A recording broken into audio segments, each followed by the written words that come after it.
일단은 민사 재판은요. 예. 이긴다 진다 요것만 있으면 끝나는 거예요. 그러니까 누가 누구 말이 맞느냐 그것만 판단해 주면 되는데 형사 재판은 그렇지가 않아요. 형사 재판은 어떤 사람이 범죄를 저질렀다는 혐의를 갖고 기소가 됐단 말이에요. 근데 판사가 딱 봤더니 아 유죄가 맞아. 저 사람이 빵 훔쳐먹은 게 맞아. 그러면은 뭐 유죄네, 절도죄네. 끝 이게 아니잖아요. 예. 그래서 유무죄를 가린 다음에 그 다음에 뭘 정해야 됩니까? 그 사람이 받아야 될 처벌, 벌의 양을 정해야 되는 거 아니겠습니까? 그게 양형이에요. 그러니까 저 사람이 빵을 훔쳐 먹었는데 이런저런 사정을 보니까 안타깝다. 뭐 벌금 100만 원으로 끝내자. 그런데 빵 하나 훔쳐 먹었다라고 했는데 알고 봤더니 상습적으로 도둑질을 갖다 계속하던 그런 사람이다. 그럼 어떻게 해야 되느냐? 이런 사람들은 구속해가지고 뭐 징역 2년 3년이라도 때려야 된다. 이게 양형 아니겠습니까?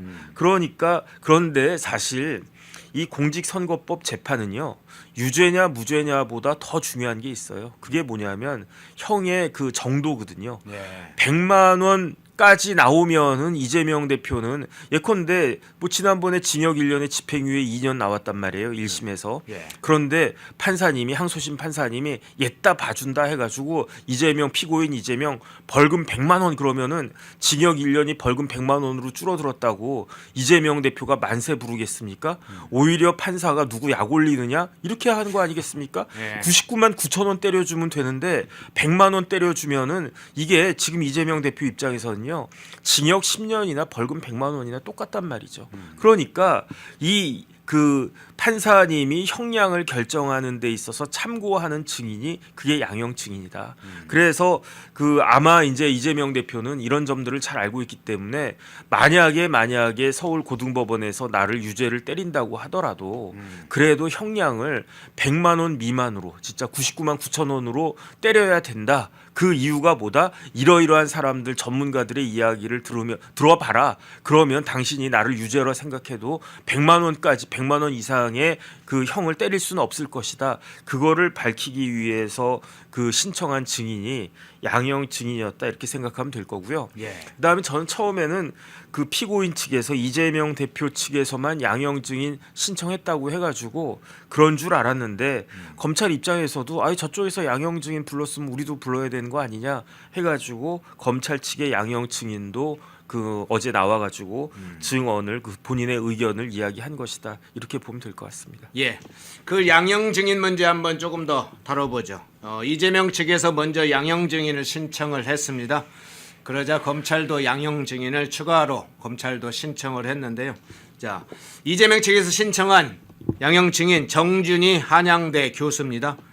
MBC 100분 토론을 진행을 했다고 했죠. 몇 년간 진행을 했다고 하는데 방송 시사 토론 프로그램을 진행했다. 그래서 경험이 있다.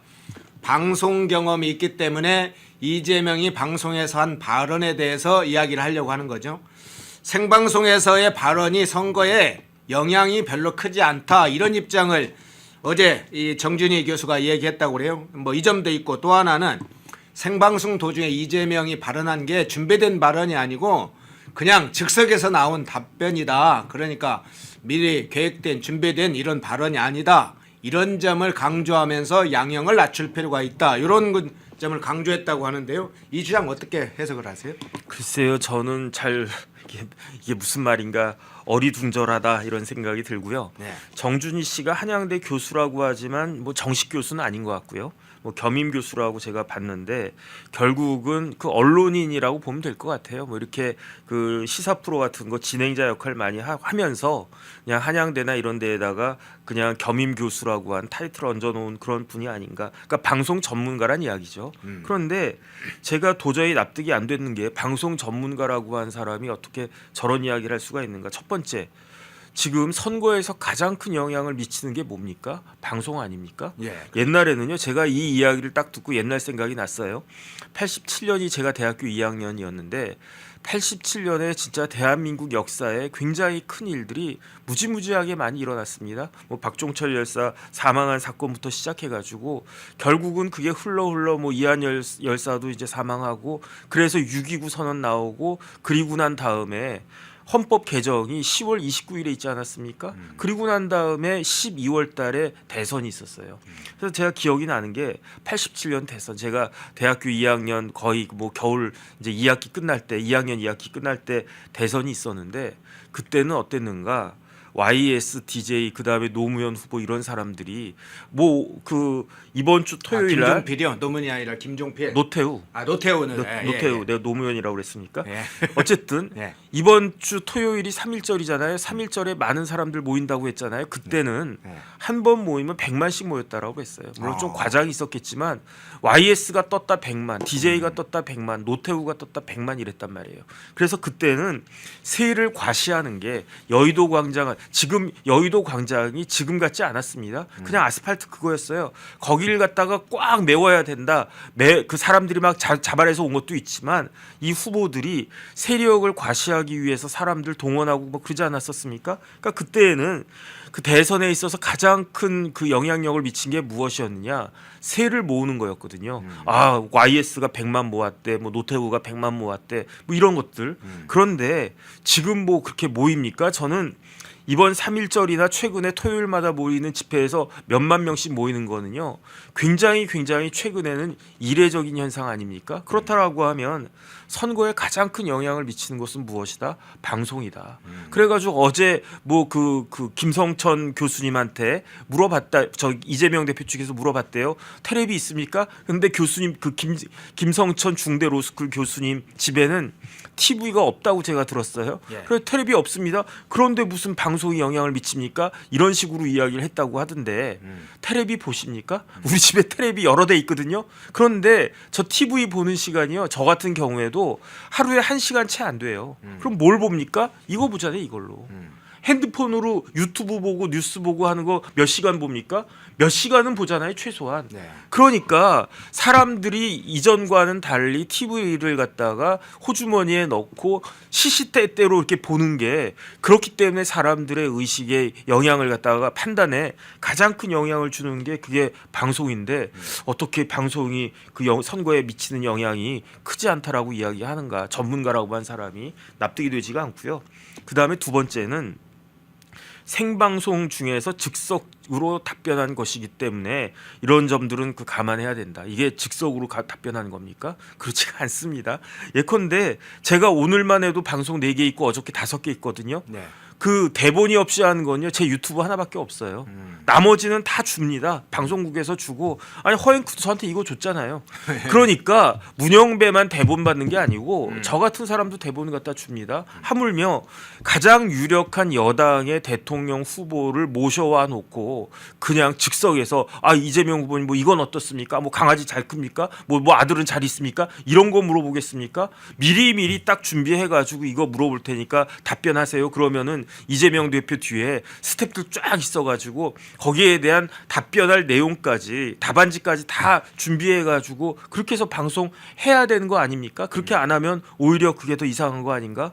그 다음에 이재명 대표의 발언이 즉석에서 이루어진 한 번이 아니었잖아요. 예. 김문기 씨를 몰랐다라고 하는 발언을 방송을 3군데인가 나와가지고 똑같이 이야기했다고요.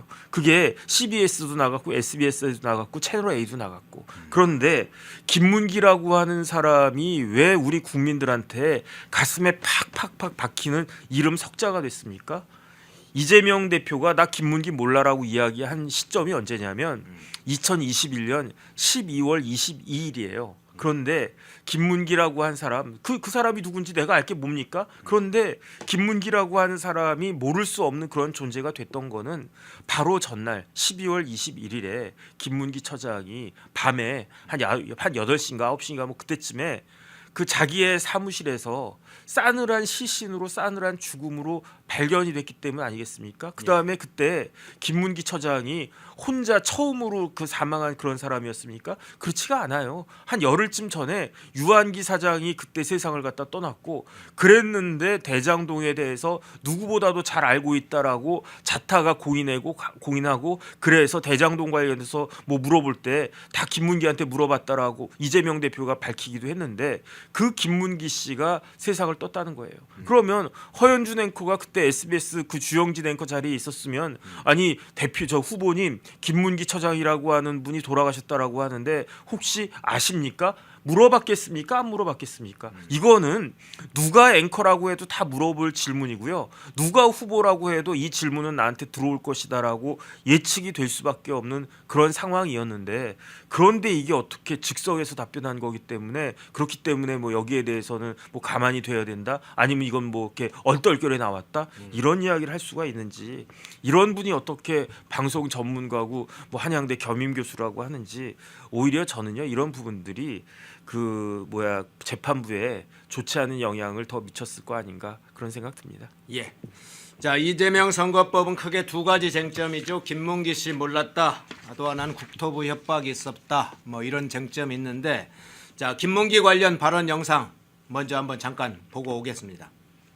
시장 재직 때는 몰랐고요. 예. 그러니까 뭐 하위 직원이었으니까 그때 당시 아마 팀장.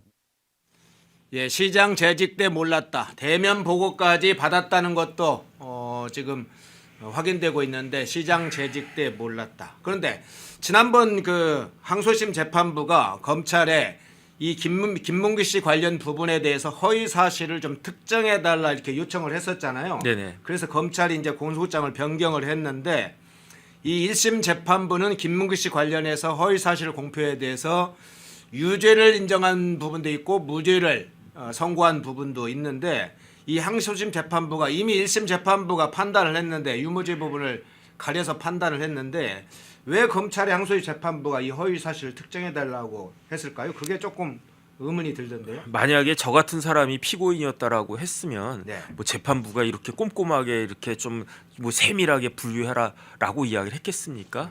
이거는 제가 봤을 때는 항소심 재판부가 서울고등 재판부가 이재명 대표가 피고인이라고 하는 사실에 대해서 굉장히 큰 부담을 갖고 있는 것이다라고 저는 생각을 하고요. 예. 제 개인적인 생각으로는 1심 판결은 적절했다라고 결정에 있어서는 판결에 있어서는 결론에 있어서는 적절했다라고 생각하지만 저는 그 내용에 있어서는 판결 이유에 대해서는 사실은 납득하지 못하겠어요. 왜 납득하지 못하겠느냐? 김문기 씨를 알았다 몰랐다 이게 뭐 주관적인 영역이니까 여기에 대해서 어떻게 할 수 없다 이런 식의 이야기를 하는데 그렇지가 않습니다. 제가 여러 번 말씀드렸지만 법적인 사실에는 두 가지가 있는 거예요. 첫 번째는 예. 객관적 사실이 있는 거고 두 번째가 주관적 사실이 있는 거 아니겠습니까? 그러니까 주관적 사실이 뭐냐면 대표적인 게 목적 고의 이런 걸 주관적 사실이라고 하는데 알았다 몰랐다 이것도 주관적 사실이 아닌가? 저는 개인적으로 그렇게 생각하거든요. 지금도 그렇게 생각하고 있어요. 그런데 어쨌든 이렇게 뭐 김문기를 알았다 몰랐다 이거는 뭐 유죄가 아니고 무죄다. 그다음에 골프를 치지 않았다. 이거는 행위와 관련된 거니까 이거는 뭐 유죄가 될 수 있다. 그다음에 뭐 기소한 이후에 그 김문기한테 도움 받으면서 알게 됐다. 이런 부분들은 그 설령 허위라고 하더라도 설령 기억에 반하는 그런 이야기라고 하더라도 이거는 처벌할 수 없다 뭐 이런 식으로 굉장히 기교적으로 이렇게 1심에서 이렇게 했는데 그거는 1심 재판부도 굉장히 큰 부담을 가지고 있었다라고 하는 방증이 아닌가 일단은 그런 생각이 들기는 드는데 재판부에 제가 주문하고 싶은 거는요 이런 경우는요 일일이 나무 하나만 보면은 길을 잃어요. 숲 전체를 봐야 되는 거 아니겠습니까? 숲 전체를 봐야 된다고 하는 건 뭐냐면은 제가 예컨대 허연준을 알았다 몰랐다 그게 중요합니까? 중요하지 않았단 말이에요. 그런데 내가 허연준을 알았다라고 하는 게 뭘 의미할 수 있느냐? 내가 펜앤마이크를 알았느냐 몰랐느냐? 그게 중요한 거 아니겠습니까? 김문기 씨를 안 알고 모르는 게 그게 뭐가 중요합니까? 김문기 씨를 왜 그럼에도 불구하고 이재명 후보는 왜 김문기 씨를 몰랐다라고 그렇게 거짓말을 갖다 했을까요? 그 이유는 김문기라고 하는 사람이 상징하는 바가 있는 거예요. 김문기는 뭐의 아이콘이다? 대장동의 아이콘이다. 그러니까 쉽게 말하면 이재명 대표가 나는 김문기 모른다 그 이야기는 김문기라고 하는 사람 저기 내가 뭐 옛날에 뭐 건설회사 부장이었고 그다음에 성남 도계공의 뭐 팀장이었다가 그다음 처장으로 승진했고 그런 사람 내가 몰랐다 그 이야기가 아니잖아요. 이재명 후보가 김문기 씨를 몰랐다라고 하는 거는 나는 대장동과 관련이 없다라고 하는 걸 강변하는 거 아니었겠습니까?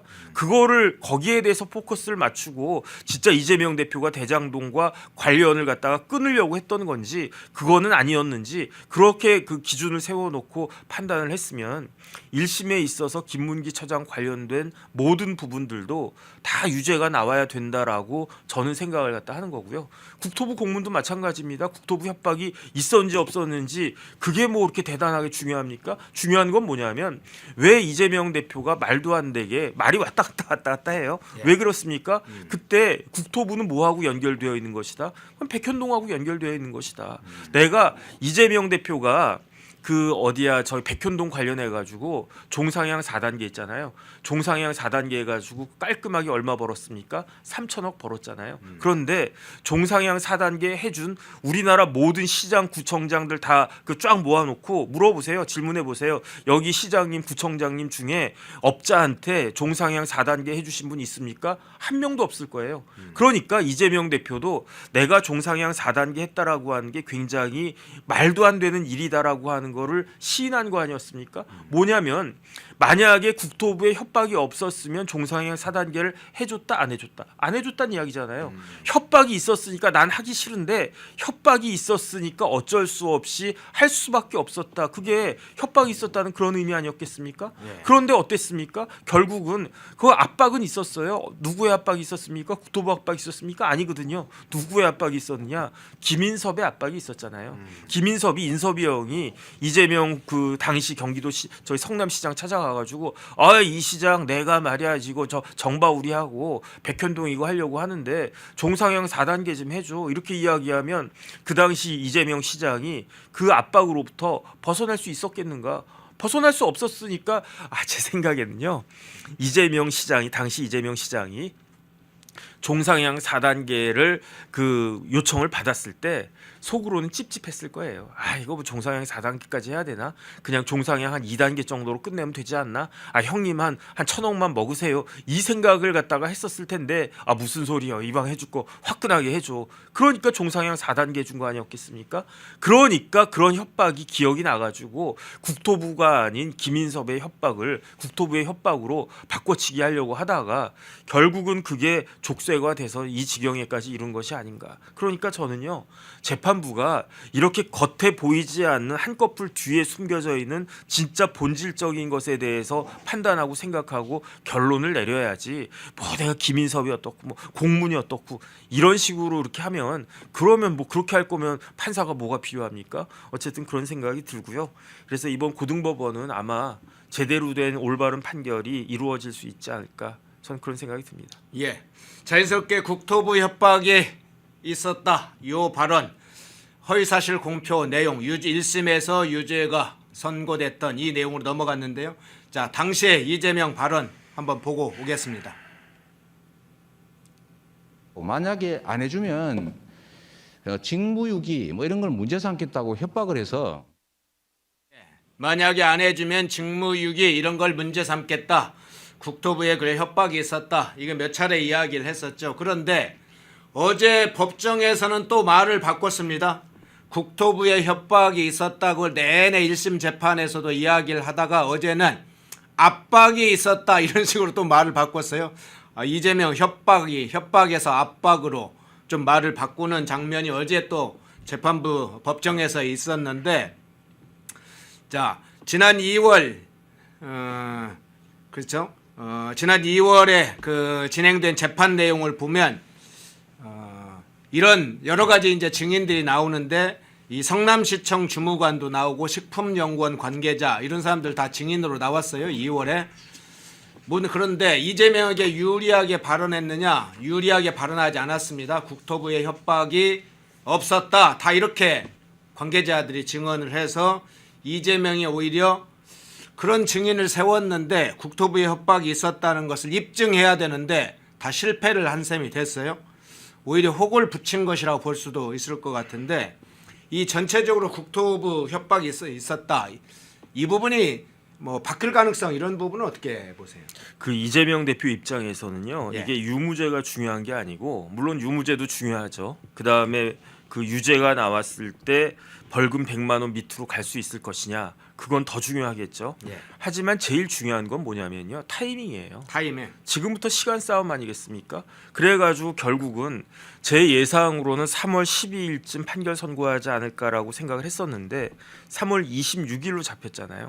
만약에 성남시청 주무관이나 식품연구원 관계자 나와가지고 뭐 합니까? 선서한단 말이에요. 네. 선서했는데 거짓말하면 어떻게 됩니까? 위증죄로 처벌받는다고요. 위증죄라고 하는 게 사람들이 뭐 사람이 살다가 거짓말할 수도 있지 이렇게 생각할 수도 있지만 생각보다 형이 센 게 위증죄거든요. 그러니까 성남시청 주무관이나 식품연구원 관계자가 뭐 이재명 대표가 뭐 잘 되면 뭐 덕볼 게 있겠습니까? 그런데 만약에 여기에 대해서 거짓말하면은 금방 들통이 날 거고 그렇게 되면은 위증죄로 처벌받게 된단 말이죠. 그러니까 마치 어쩔 수 없이 그냥 이재명 대표를 유리하게 할 것도 아니고 불리하게 할 것도 아니고 나 그냥 위증죄로 처벌받지 않게끔 그냥 내가 아는 대로만 이야기한 것이다. 저는 그 생각을 갖다가 하는 것인데 그런데 만약에 이런 정도 이야기가 나오지 않을 거라고 이재명 대표가 생각했겠습니까? 생각했었을 거예요. 그럼에도 불구하고 왜 증인 신청을 갖다가 했는가? 부를 증인 없습니다. 이렇게 됐으면 어떻게 됐겠습니까? 그러면 판결 선고가 3월 26일에서 3월 19일로 땡겨졌을 거 아니에요. 그러니까 제가 봤을 때 이재명 대표 입장에서는 3월 26일도 그렇게 만족스럽지는 않은데 3월 26일 이건 해볼 만하다. 이 생각을 하고 있는 거 아닌가 싶고요. 이제부터는 뭐가 중요하냐? 윤석열 대통령에 대한 탄핵 결정이 선고가 언제 나오느냐 그게 중요하지 않겠습니까? 제 생각엔 헌법재판소가 그냥 무조건적으로 3월 26일 이전에 그 판결 선고 결정 선고하려고 아주 그냥 기를 쓰지 않을까 저는 그런 생각하고요. 그렇게 되면은 딱 2달 남는 거예요. 그 2달 동안에 대법원 판결이 나오지 않게끔 그렇게 그냥 무진 애를 갖다가 쓰지 않을까 저는 그런 생각이 들고 그러니까 이런 증인들을 대충 어떤 이야기 할지 그 뭐 대충 알아도 이 증인들을 갖다 그래서 이재명 대표가 증인 몇 명 신청했습니까? 13명 신청했었다고요. 13명 신청 그거 다 받아줬으면요. 이거 뭐 7월 8월까지 했었을 거란 말이죠. 그거를 갖다 기대했던 건데 그건 서울고등에서 딱 커트를 갖다가 했으니까 그런데 예상 외로 헌법재판소에 저는 개인적으로요. 헌법재판소에서 결심을 한 3월 중순쯤 하고 선고를 빨라도 한 4월 초나 하지 않을까? 4월 18일 문영배 그 이미선이 그 퇴임하기 전에 그때나 좀 뭐 4월 초나 뭐 아니면 뭐 한 4월 10일이나 그때쯤 선고하지 않을까? 그 생각을 했었는데 막 달렸잖아요. 박근혜 전 대통령 그 재판 몇 번 했었습니까? 17번 했었어요. 윤석열 대통령 몇 번 했습니까? 11번 했다고요. 박근혜 대통령 사건이 간단합니까? 윤석열 대통령 사건이 간단합니까? 그럼에도 불구하고 쉽게 말하면은 박근혜 전 대통령 사건의 거의 3분의 2 정도로만 하고 대충 덮고 결심하고 이제 빨리빨리 선고하겠다. 그 변론 종결일자 보세요. 언제 했습니까? 2월 25일 날 했어요. 그리고 난 다음에 2월 26일 날 뭘 했습니까? 어제 이재명 대표 변론 종결했잖아요. 그 이야기는 뭐냐면은 헌법재판소가 무조건 서울고등법원보다는 빨리 가겠다. 그 의지를 갖다 보인 것이 아닌가? 저는 그런 생각이 들고요. 결국은 이 모든 사건들이 하나로 다 이렇게 세트로 이렇게 엮여서 이렇게 가는 것이다. 이런 것들을 종합적으로 보고 그 판단을 해야 되는 것이 아닌가 싶습니다.